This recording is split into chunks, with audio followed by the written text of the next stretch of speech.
Jumpa kembali bersama Cucu Luther di sini. Semoga kasih karunia Tuhan selalu menyertai kita semua.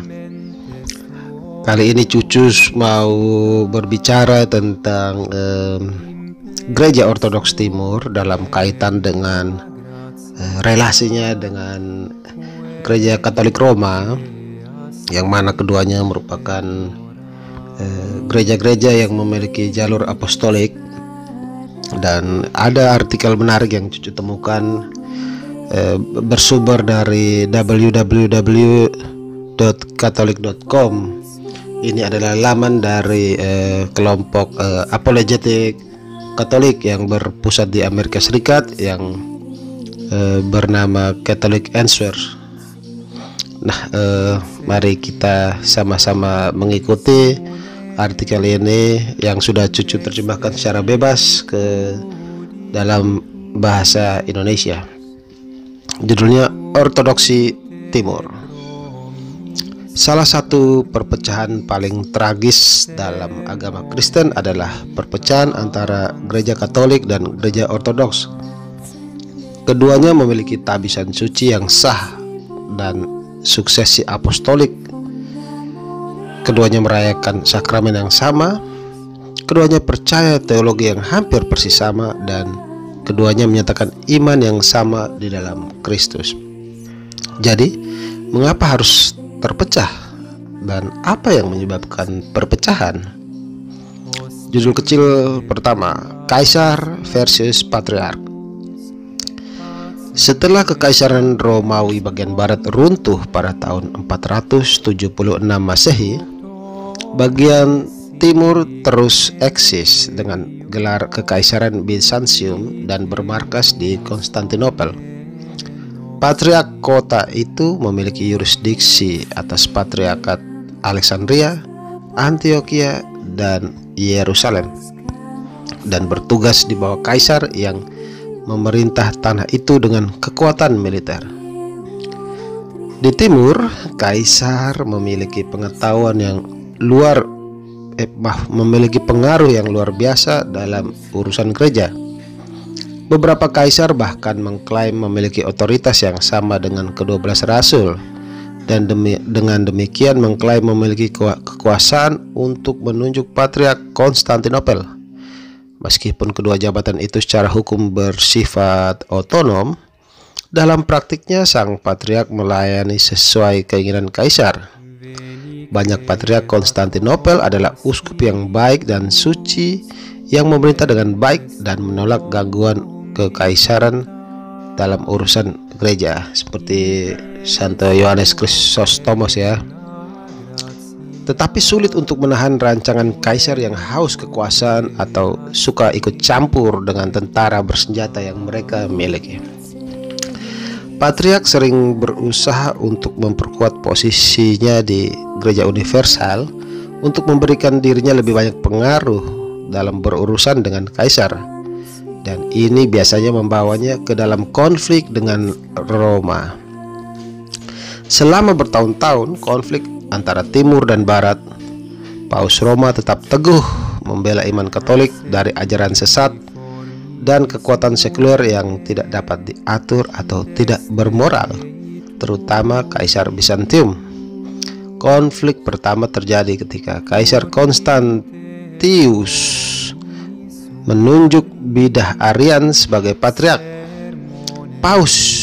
Kala itu Paus Julian mengucilkan atau mengekskomunikasi patriark tersebut pada tahun 343, dan Konstantinopel tetap dalam skisma sampai Santo Yohanes Chrysostom mengambil alih patriarkat pada tahun 398. Ironisnya, dalam perjuangan gereja abad ke-8 melawan bidah ikonoklastik yang berusaha menghilangkan semua ikon suci, Paus dan para uskup barat, terutama yang memperjuangkan praktek Katolik untuk menghormati ikon yang masih menjadi bagian dari liturgi dan spiritualitas Ortodoks. Pada saat itu Patriark Konstantinopel berpihak pada kaisar ikonoklastik yang sesat. Judul kecil berikutnya adalah tahun 1054 dan segala hal mengenai itu. Penaklukan Normandia atas Italia Selatan membantu memulai skisma besar antara susunan Kristen Timur dan Barat. Ketika Normandia Katolik mengambil alih koloni Yunani Ritus Bizantium di Italia Selatan, maksudnya komunitas-komunitas beritus Bizantium di Italia Selatan, mereka memaksa komunitas Yunani di sana untuk mengadopsi kebiasaan ritus Latin menggunakan roti tidak beragi dalam Ekaristi.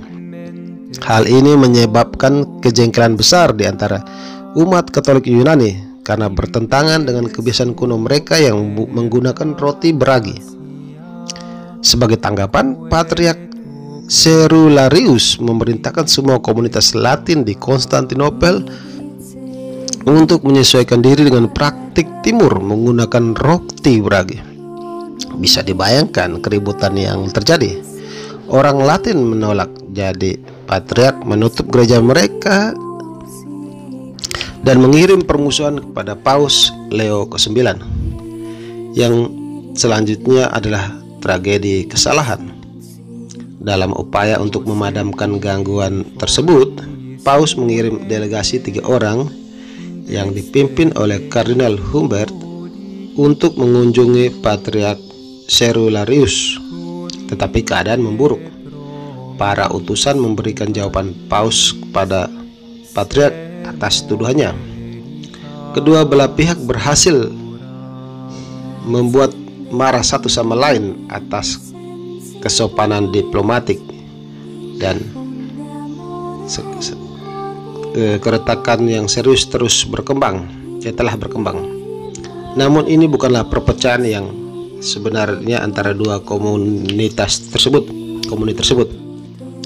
Mitos yang paling populer adalah bahwa perpecahan terjadi pada tahun 1054 dan bahwa Paus serta Patriark saling mengucilkan pada saat itu. Tetapi faktanya mereka tidak pernah melakukan hal itu. Uskup Ortodoks Kallistos Ware yang sebelumnya bernama Timothy Ware menulis, pilihan Kardinal Humbert sangat disayangkan karena dia dan Cerularius adalah orang-orang yang bertemperamen keras dan keras. Setelah pertemuan awal yang tidak bersahabat, Patriark menolak untuk melanjutkan berurusan dengan para delegasi. Akhirnya Humbert kehilangan kesabaran dan meletakkan bula ekskomunikasi terhadap Cerularius di atas gereja Hagia Sophia. Cerularius dan sinodenya membalas dengan mencaci atau menganatema Humbert, tetapi ditekankan di sini oleh Uskup Kallistos Ware. Anatema itu dilakukan kepada Humbert, bukan kepada gereja Roma. Seperti itu. Ini pernyataannya diungkapkan oleh Uskup Ortodoks Kallistos Ware dalam buku berjudul Orthodox Church halaman 67. The New Catholic Encyclopedia mengatakan penyempurnaan dari perpecahan pada umumnya bertanggal dari tahun 1054 ketika rangkaian peristiwa yang tidak menguntungkan ini terjadi. Namun kesimpulan itu tidak benar karena dalam bula yang disusun oleh Humbert hanya Patriark Cerularius yang dikucilkan. Keabsahan bula itu pun dipertanyakan karena Paus Leo ke-9 sudah meninggal saat itu. Di sisi lain, Sinode Bizantium hanya mengucilkan para delegasi dan tidak melakukan serangan apapun terhadap Paus dan Gereja Latin. Patut dicatat ya. Jadi kalau ada yang mengklaim bahwa perpecahan atau skisma besar tahun 1054 itu adalah mitos. Tidak ada peristiwa tunggal yang menandai perpecahan, melainkan masuk dan keluar dari perpecahan selama periode beberapa abad yang diselingi dengan rekonsiliasi sementara. Jeda terakhir antara Timur dan Roma tidak terjadi. Perpecahan itu tidak terjadi sampai tahun 1450-an. Judul kecil berikutnya, upaya rekonsiliasi. Masih dalam buku Uskup Kallistos Ware, beliau menulis, bahkan setelah 1054 hubungan persahabatan antara Timur dan Barat berlanjut. Kedua bagian dari struktur Kristen ini belum menyadari jurang pemisah yang besar di antara mereka. Perselisihan tetap terjadi menjadi sesuatu yang sebagian besar tidak disadari oleh orang Kristen biasa, baik di Timur dan di Barat.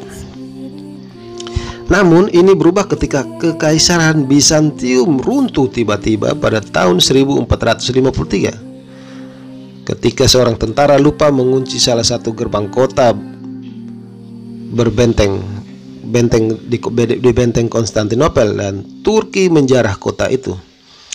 Dengan Turki menguasai ibu kota, sisa kekaisaran hancur dengan cepat.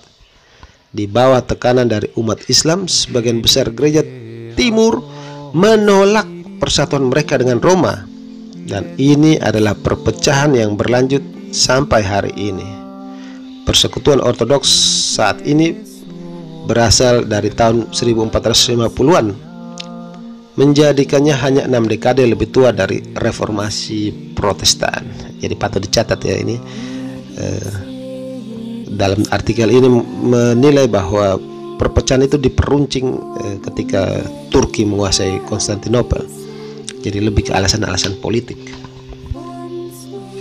Judul kecil berikutnya adalah fragmentasi Timur. Dua peristiwa berikutnya, satu eksternal dan yang lain internal, mengurangi status Patriark Konstantinopel menjadi hampir seperti boneka.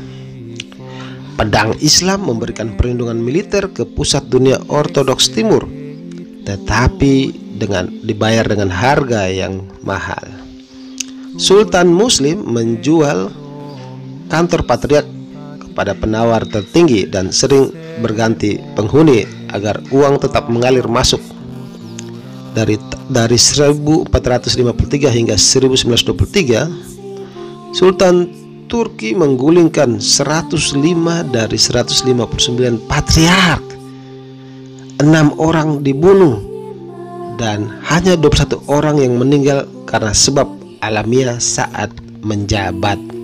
Luar biasa ya kekejaman Ottoman terhadap saudara-saudari di gereja Timur ya. Pukulan lain yang melemahkan otoritas Patriark Konstantinopel datang dari Rusia. Wow, Rusia, men. Tidak heran sekarang juga terjadi konflik juga dengan Konstantinopel ya. Ivan the Great atau Kaisar Ivan Tsar Ivan the Great mengambil alih gelar Tsar, yang merupakan Tsar itu adalah gelar yang diambil dari Caesar ya. Moskow kemudian disebut Roma ketiga, dan Kaisar mencoba untuk mengambil peran sebagai pelindung bagi kekristenan Timur. Dengan runtuhnya sistem patriarki, gereja Timur kehilangan pusatnya dan terfragmentasi di sepanjang garis nasional. Rusia mengklaim kemerdekaan dari Patriark Konstantinopel atau Autocephaly ya, kalau tidak salah ya, pada tahun 1589 dan merupakan negara pertama yang melakukan ini. Perpecahan etnis dan regional lainnya segera menyusul, dan saat ini terdapat 11 gereja Ortodoks independen. Tidak tahu ya yang mengaku genuine itu masuk dalam 11 atau bukan ya. Gereja Ortodoks Rusia mendominasi Ortodoks Timur kontemporer, mewakili 7/8 dari jumlah total umat Kristen Ortodoks. Judul kecil berikutnya adalah masalah filioque. Satu ketidaksepakatan teologis berkaitan dengan kata majemuk Latin filioque atau dalam bahasa Indonesianya dan anak, yang ditambahkan dalam Credo Nicea Konstantinopel oleh para uskup Katolik Spanyol sekitar akhir abad ke-6. Dengan tambahan ini, Credo tersebut mengatakan bahwa Roh Kudus berasal dari Bapa dan Putra. Tanpa tambahan ini dikatakan bahwa Roh Kudus berasal dari Bapa.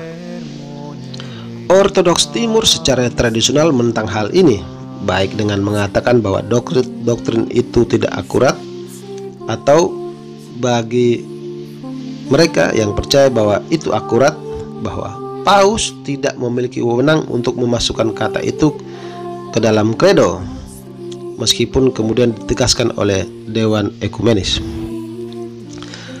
Banyak orang hari ini, baik Ortodoks dan Katolik, percaya kontroversi ini adalah badai di teko atau adalah sebuah hal yang tidak penting. Doktrin bahwa Roh Kudus berasal dari Putra dan juga Bapa diisyaratkan dalam kitab suci dan hadir dalam pengajaran Bapak Gereja yang paling awal.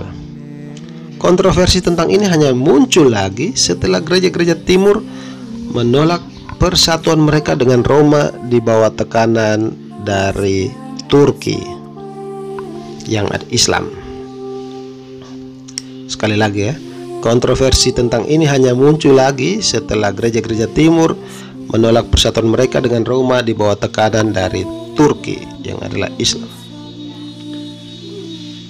Gereja Ortodoks sering merujuk pada Roh Kudus yang berasal dari Bapa melalui Putra, yang dapat disetarakan dengan rumus Katolik dari Bapa dan Putra, karena segala sesuatu yang anak miliki adalah dari Bapa. Jika roh berasal dari anak, maka anak hanya dapat dikatakan sebagai seseorang yang melaluinya roh menerima apa yang dia miliki dari Bapa, dan asas utama dan merupakan asas utama ketuhanan. Karena rumusannya setara, Katekismus Gereja Katolik menyatakan komplementaritas yang sah ini, asalkan tidak menjadi kaku, tidak mempengaruhi identitas iman dalam realitas misteri yang sama yang diakuinya. Katekismus Gereja Katolik nomor 248. Saat ini ada harapan besar bahwa kesetaraan kedua formula tersebut dapat diakui secara formal oleh kedua pihak, dan agar kontroversi filioki dapat diselesaikan. Judul berikutnya adalah konsili. Ketidaksepakatan yang lebih substantif antara Katolik dan Ortodoks Timur berkaitan dengan peran Paus dan Dewan Ekumenis di gereja.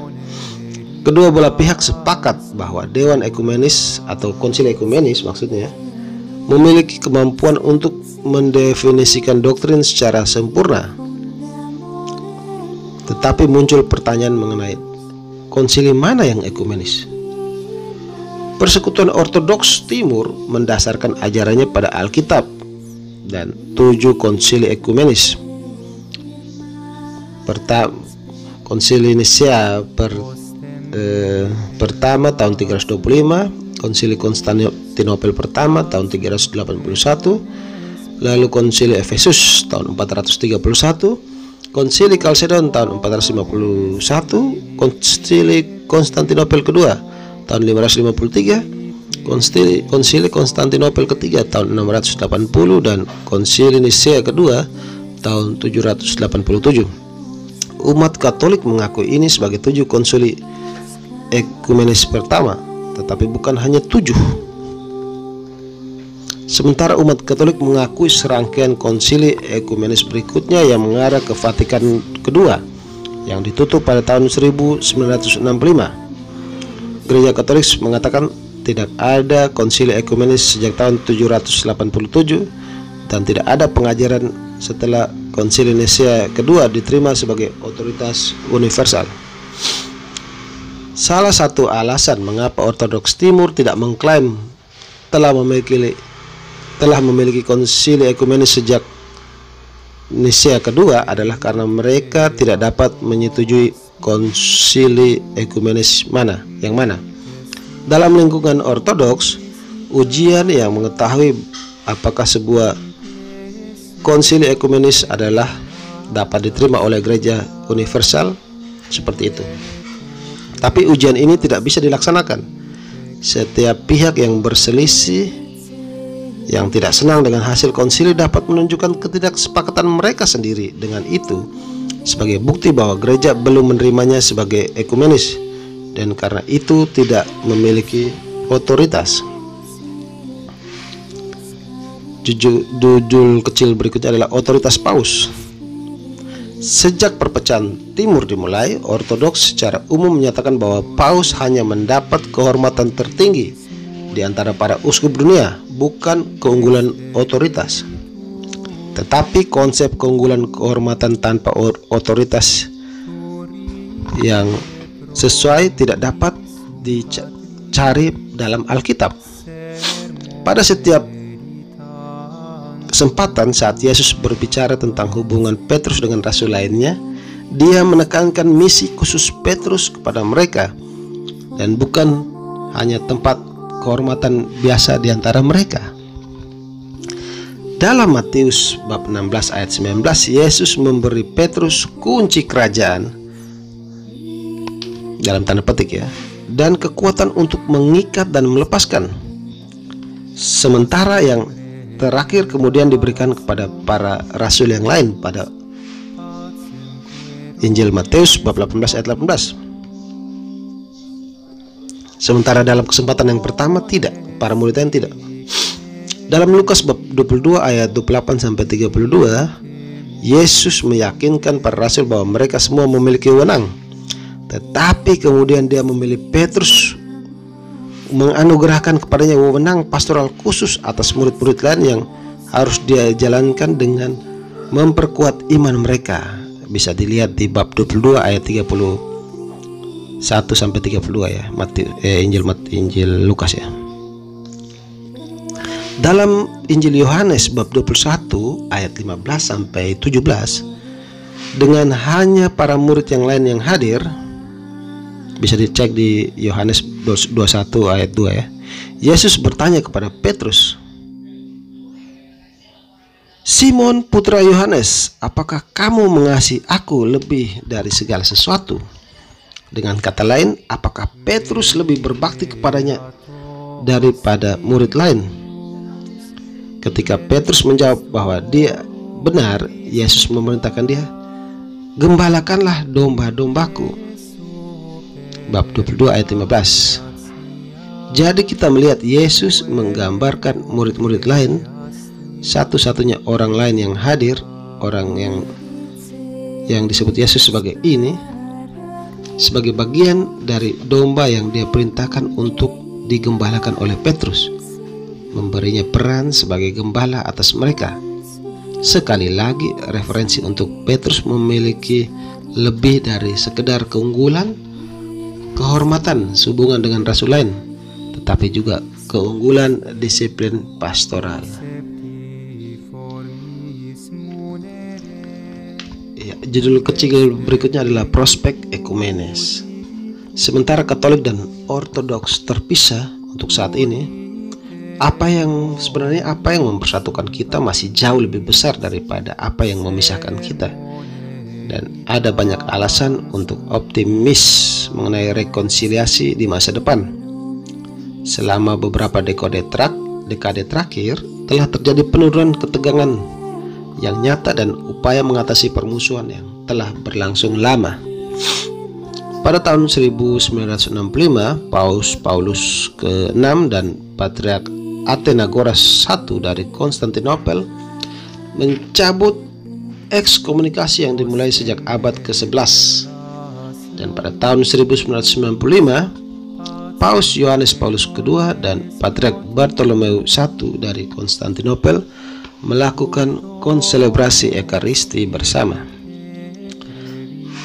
Yohanes Paulus II, Paus Slavik pertama, telah menjadikan rekonsiliasi struktur gereja Kristen Timur dan Barat sebagai tema khusus kepausannya, dan dia telah merilis sejumlah besar dokumen dan pidato untuk menghormati kontribusi susunan Kristen Timur dan berupaya untuk meningkatkan persatuan antara umat Katolik dan Ortodoks. Sekali lagi, menjadi mungkin untuk membayangkan saat ketika dua persekutuan ini akan dipersatukan dan dengan kuasa Roh Kudus memenuhi tugas mereka dalam mewujudkan keinginan dan perintah Kristus yang sungguh-sungguh agar mereka menjadi satu. Seperti tertulis dalam Injil Yohanes bab 17 ayat 11. Ya, saudara-saudara sekalian, seperti itulah artikel yang Cucu kutip dari katolik.com. Mohon maaf jika kadang-kadang terjemahannya tidak smooth, tidak mulus, karena ini adalah terjemahan bebas dari Cucu. Mohon dimaafkan. Tapi ada satu yang ingin Cucu sampaikan, bahwa Cucu ingat ada, kalau tidak salah dari Syamor, Serikat Moriah ya, mereka pernah mengupload video yang mewawancarai seorang imam dari gereja Ortodoks Rusia di Jakarta ini ya. Imam tersebut mengatakan bahwa kalau tidak salah mengatakan bahwa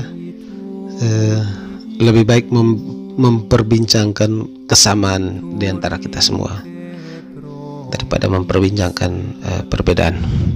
Semoga keinginan Tuhan Yesus agar kita semua menjadi satu dapat diwujudkan.